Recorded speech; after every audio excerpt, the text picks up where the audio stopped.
Assalamualaikum warahmatullahi wabarakatuh. Dewan juri yang terhormat, salam sejahtera bagi kita semua. Perkenalkan, nama saya Fauzan Fatul Akbar, perwakilan dari SMA IT Harapan Mulia Palembang. Di sini saya bertugas menyampaikan argumentasi saya sebagai pihak non pemerintah dan dilanjutkan dengan bantahan saya terhadap pernyataan pihak pemerintah disusul dengan saran yang lebih komprehensif bagi pemecahan masalah. Dengan mosi perdebatan kita kali ini, Dewan ini akan mewajibkan orang tua untuk mengikuti tes kelayakan sebagai syarat memiliki anak. Dewan juri yang terhormat, ketika membahas mengenai keberhasilan dalam membesarkan anak, tentu kita memahami pentingnya peran orang tua dalam memberikan kasih sayang, bimbingan, dan pendidikan yang baik. Namun memaksa orang tua untuk mengikuti tes kelayakan sebagai syarat memiliki anak adalah langkah yang keliru dan melanggar hak asasi manusia. Dalam konteks debat ini perlu disepakati bahwa kita hanya membahas mengenai wajibnya orang tua untuk mengikuti tes kelayakan sebagai syarat memiliki anak. Mosi ini tidak membahas pengawasan pemerintah terhadap kesejahteraan anak atau upaya pemenuhan kebutuhan anak secara umum.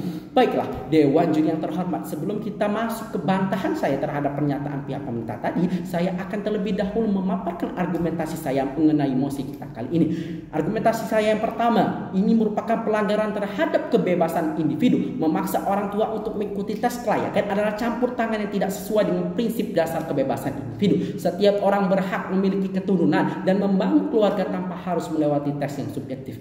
Argumen saya yang kedua, ini merupakan akan menciptakan stigma dan diskriminasi. Mewajibkan tes kelayakan dapat menciptakan stigmasi dan diskriminasi terhadap mereka yang tidak lulus tes tersebut. Hal ini dapat memicu polarisasi dan membatasi hak setiap individu untuk memiliki anak. Ketiga, penilaian yang subjektif. Tes kelayakan memiliki resiko subjektivitas yang tinggi, terutama ketika menilai aspek-aspek seperti nilai-nilai moral dan kehidupan pribadi. Parameter penilaian seperti apa yang akan digunakan oleh pihak pemerintah, siapa yang akan menentukan standar keberhasilan dalam tes tersebut, dan ini secara tidak langsung akan menyebabkan ketidakadilan dan kontroversi yang akan ramai dibicarakan di halayak umum maksud saya.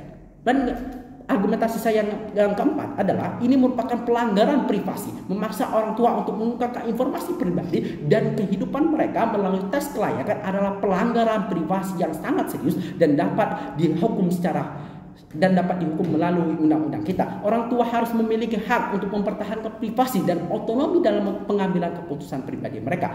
Mosi ini memiliki beberapa kesalahan yang signifikan, Dewan juri yang terhormat. Pertama, itu mengasumsikan bahwa orang tua sekarang secara kolektif dianggap salah dalam mengasuh anak-anak mereka. Namun ini merupakan generalisasi yang tidak adil. Sebagian besar orang tua dengan sepenuh hati memenuhi tanggung jawab mereka sebagai orang tua dan memberikan kasih sayang serta perhatian cukup kepada anak-anak mereka. Menganggap bahwa semua orang tua perlu dinyatakan layak untuk memiliki anak merupakan generalisasi yang tidak adil dan merendahkan harkat dan martabat dari orang tua itu sendiri. Kedua, mosi ini juga tidak mempertimbangkan keragaman situasi dan kondisi keluarga di Indonesia. Setiap keluarga memiliki tantangan, kebutuhan, dan keadaan yang berbeda-beda. Menerapkan tes kelayakan sebagai syarat memiliki anak akan mengabaikan konteks individual setiap keluarga dan dapat menciptakan keputusan yang tidak adil. Selain itu, mosi ini gagal mempertimbangkan bahwa menjadi orang tua adalah proses pembelajaran yang terus-menerus, bukan sebuah proses yang instan. Orang tua belajar dan berkembang seiring waktu dan pengalaman. Tidak adanya tes kelayakan tidak berarti orang tua tidak mampu untuk tumbuh dan belajar menjadi orang tua yang lebih baik.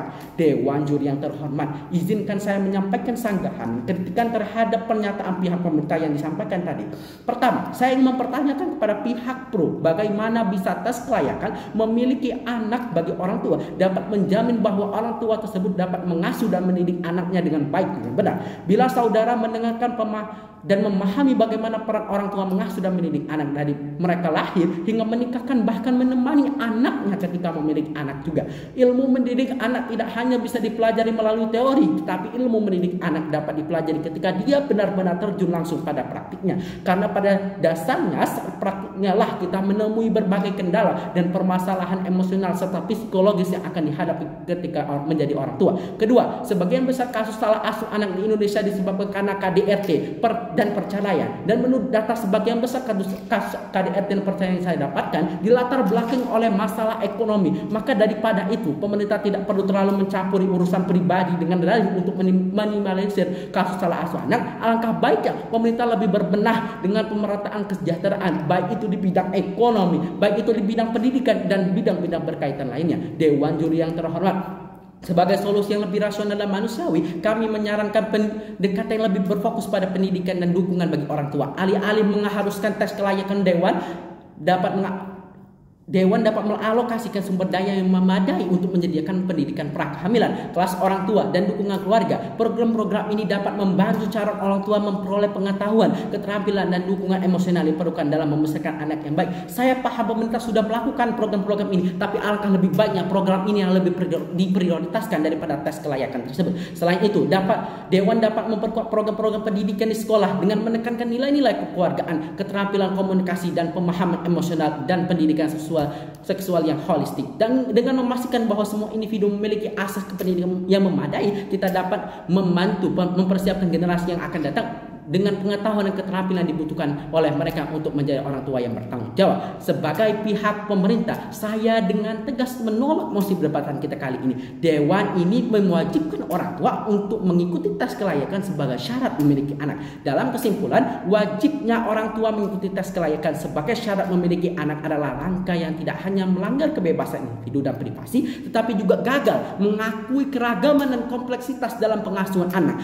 Solusi yang lebih baik adalah melalui pendekatan pendidikan, dukungan, dan penguatan program-program yang membantu orang tua dalam peran mereka. Dengan demikian, kita dapat menciptakan masyarakat yang memberdayakan dan mendukung orang tua dalam membimbing generasi yang mendatang dengan baik. Sekian dari saya. Terima kasih.